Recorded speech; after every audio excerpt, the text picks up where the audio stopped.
हाम्रो पुरा भाँडा मार्दैछ नि मलाई कि चाम्रे खानु मन पर्यो भोलि बिहान ल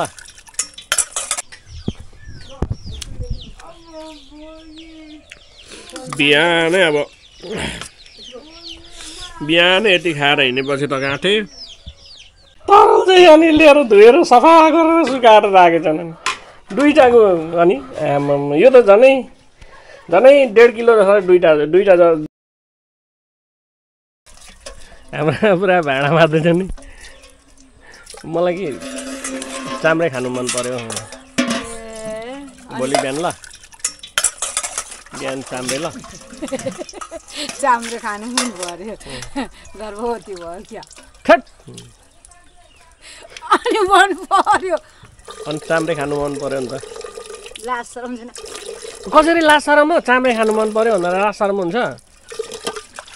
भोलि बिहान चाम्रे ल बस्तुलाई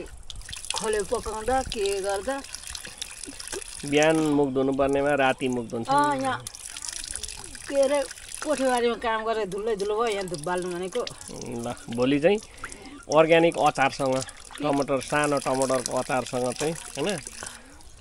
के भन्छ यो चाम्रे खानु मन पर्यो भोलि चाम्रे खुवाउनु होला आमामा फोटो खिचिकन चाम्रे खुवाउनु होला भनेर मेरो भन्नु पर्यो नि त टेरिका गाइस भोलि चाहिँ चाम्रे खाइन्छ बिहान अनि काममा जाइन्छ अहिले भन्दै गर भोलि खानु पाएन भने चाहिँ हामी पाउनु पर्यो नि चाम्रे चाम्रे बनाउनु पर्यो चाम्रे बनाउनु पर्यो क्या बनाउनु पर्यो नि चाम्रे बनाउनु पर्यो आज चाहिँ म एकदम कामबाट आइपुगेपछि भिडियो सुरु गर्दैछु केही छ भन्नु कुराहरू के भन्नु आजको दिन चाहिँ कस्तो चल्यो भन्नु न त आजको दिन कस्तो चल्यो बिहान उठ्यो ओर्यो नुहाइधुवाइ गऱ्यो धुप बाल्यो ओर्यो अनि त्यहाँदेखि बस्तु बाउ गऱ्यो यताउता कोठेबारी पानी लाग्यो के यस्तै चल्यो त्यस्तै चल्यो यस्तै चल्यो मेरो जिन्दगीमा यस्तै छ लु बधाई छ तपाईँलाई मेरो जहिले पनि यस्तै त नि अब धुप बाल्छु सन्जोको धुप त्यस्तो कुरा अरे नमस्ते म तपाईँहरूको साथी सकियोङ हाङ वेलकम छ तान्सु क्रिएसन युट्युब च्यानलमा मलाई कहाँबाट कस्तो थट्स आउँछ कि घरिघरि त्यो भएको कारणले गर्दाखेरि भोलि चाहिँ तपाईँहरू हेर्ने म खाने ल उयो के भन्छ चाम्रे टमाटरको अचारसँग केसँग तपाईँहरू केसँग खानुहुन्थ्यो भन्नु है ल अब भोलि बिहानै उठेर भेट्नुपर्छ ल चाहिँ पुरै चाम्रे हुँदैछ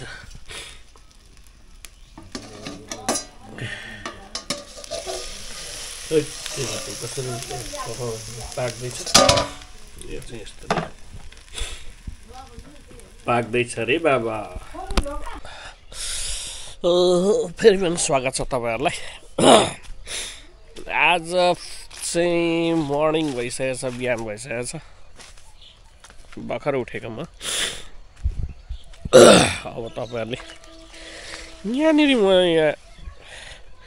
चाम्रेसँग खानको लागि चाहिँ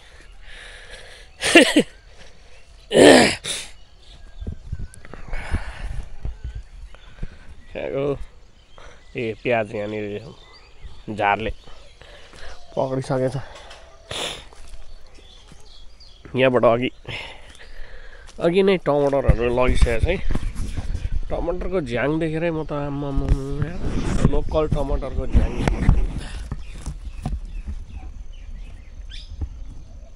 टमाटर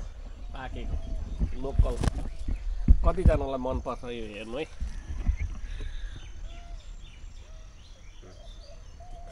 यस्तै पाकेको छ यो चाहिँ अघि टिपेर चाहिँ तयारी बनाइसकेको छ अब एकछिन पछाडि अचार पिन्ने अनि चाम्रेसँग बजाउने खाने अनि त्यहाँदेखि काममा जाने के गर्नु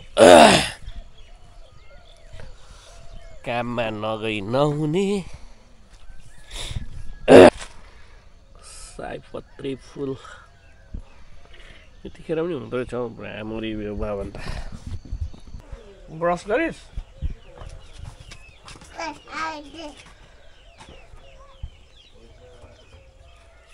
जा मुग्दु हट यो त आमा गन्देनी गन्देनी मुखै नदिने मान्छे यो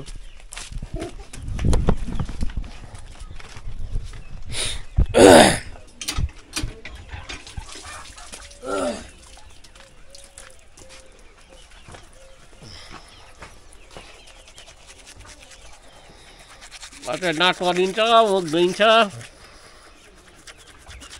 आज चाहिँ नुहाइँदैन भोलि नुहाइन्छ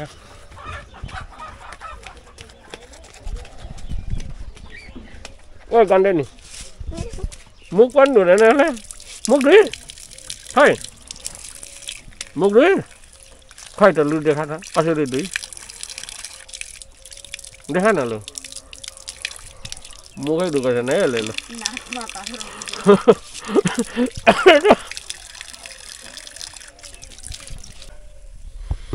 कस्तो खाले चाम्रे हो रे बाबा रे बाबा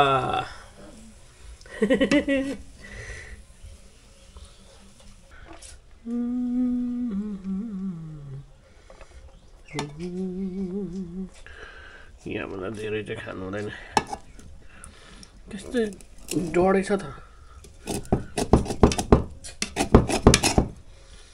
डढेको त दामी हुन्छ नि फेरि ए चम्ची ल्याएको चम्चीले खाँदिनँ थिएँ नि हातैले बजाउँथेँ या अचार चाहिँ यस्तो छ कस्तो खालको पिने छ है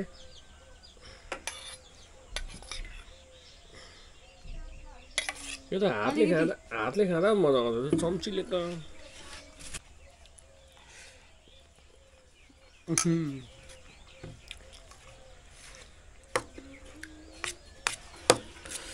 चाम्रे चाम्रे भने चाहिँ यो बेसार हालेर पकाएको भात होइन तेल पनि हालेको नि चाम्रे तेल बेगर हुन्छ तर चाम्रे चाहिँ नुनले हो नाममा अनि यो अचार यत्रो मर्दैन खाएर कहाँ हामीले खाएको त त्यो जम्मै खान्छ त हामी छोपेर राख्ने चाम्रे तर अचार चाहिँ टेस्टी अदुवा लाउनु पर्छ सबै लाएर टेस्टी खोज्ने अरे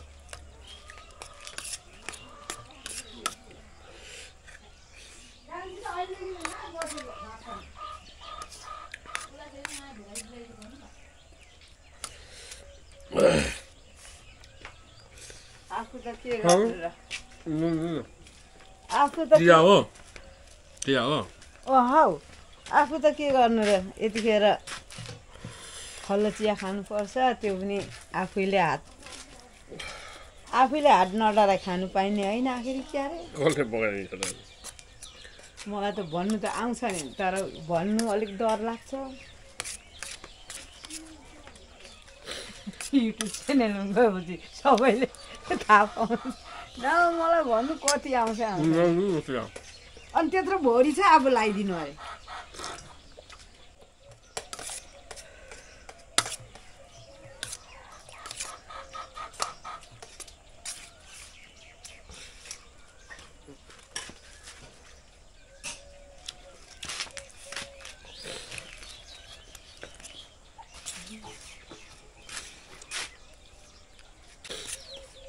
सानो खालको टमाटर चाहिँ खतरा हुने हो टेस्ट एकैतालमा उकाइदिन्छ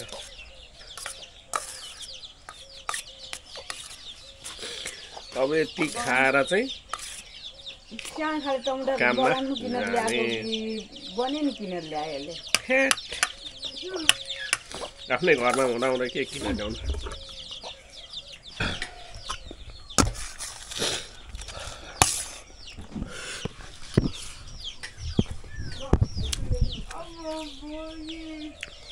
बिहानै अब बिहानै यति खाएर हिँडेपछि त गाँठे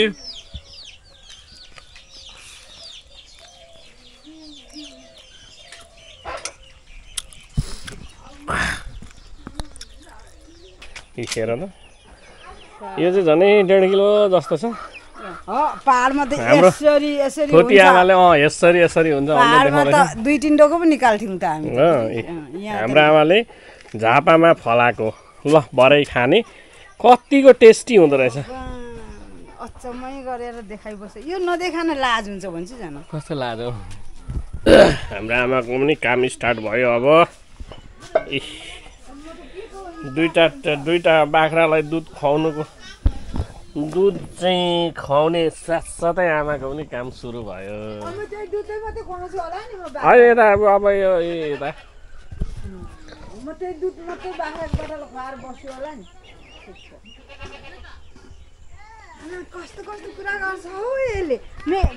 होइन मैले यहाँ जबरजस्ती यहाँ फ्रेममा ल्याएँ क्या अघि त्यो टमाटर कसले किनेर ल्याएको भन्दै थियो अरे अनि बगानबाट किन होइन तपाईँले गरेको मैले अघि भनिसकेको छु भन्नु पर्दैन अरूले गरेको हाम्रो आमाले नै गरेर उमारेको टमाटरको अचार चाहिँ खाइयो किन्नु पर्दैन बाख्राको बच्चालाई दुध खुवाउनु अब यता यसो स्टार्ट भयो अब आमाको काम मकै बारीदेखि यसो यसो यता यता गर्छन् सुकाउँछ नि के को अरू चाहिँ होइन सागसब्जी चाहिँ किन्नु पर्दैन धेरै अलिअलि मात्रै हो त खुप्प हाम्रो आमा कम्ती राम्रो छैन होला दिन्छु गाला साला फुट्ने गरी होला दाँतेर झन् राम्रो छ फुटेको अहिले त्यहाँ अर्कालाई मेरो बेइज्जत गर्छस् कसरी बेइज्जत हौ अनि के मेरो आमा राम्री छ भन्दाखेरि बेइज्जत हुन्छ राम्री नभए पनि म झन् हेन्सम छु काले यो अनि खोलेर फेरि एउटा यहाँ थियो यो के हो इस्कुसको झाङ हाम्रो आमाले झापामा इस्कुसको तरुल फलायो भन्नुभयो कि सबैले फलाउँछ कुरा गर्छ यो अब अनि त्यो त अनि एकदम दामी कुरा हो त अनि मैले पनि अनि सबैले पानी चढी जान्छ हो भने अनिखेरि छ कि छैन यत्रो बोटमा भनेको त साँच्चै लु देखाउनु त कत्रो उयो गर्नुभएछ उता छ हौ हाम्रो आमाको मेहनत चाहिँ इस्कुसको यो झाङ हो 3टा फलेको छ आफू भने चाहिँ फेरि कतिवटा फलेछ इस्कुस चाहिँ 3टा यहाँ एउटा फलेको छ यहाँ एउटा फलेको रहेछ एउटा अनि पहाडमा त फलेकोमा मात्रै यहाँ एउटा फलेको रहेछ अनि अर्को कहाँ यहाँ रहेछ एउटा इस्कुस यो त अनि छुपा रुस्ताम निक्ल्यो त यो इस्कुसको बोट त अनि बडाले हुन्छ त टिका दिदीले हुन्छ त काकी भन्यो अनि हो कि होइन भनेर मेरो पालो खनेको त यहाँ एउटा सुम्ला थियो त्यहाँ एउटा छ होला 2 किलो 2 किलो त होइन 1.5 किलो जस्तो छ ल त्यो पनि म तपाईँहरूलाई देखाउने छु ल कत्रो फलेछ हाम्रो धोती आमाले इस्कुस फलाइन् इस्कुस फलाइन् धोती कस्तो केटाहरू चाहिँ लाज सराउँछ तरुल अब यहाँ खन्नु छ यहाँ पनि छ ल त्यो खन्दाखेरि चाहिँ इस्कुस मै खुद उयो भएर हेर्ने र खने है एउटा बोट ल मुन्टा त खाइयो त तरुल चाहिँ अनि लिएर धोएर सफा गरेर सुकाएर राखेछन् अनि दुईटाको अनि यो त झनै 1.5 किलो रहेछ दुईटा गरेर झनै 1.5 किलो जस्तो रहेछ उता अलि उज्यालोमा हिँड्नु न हेर न फेरि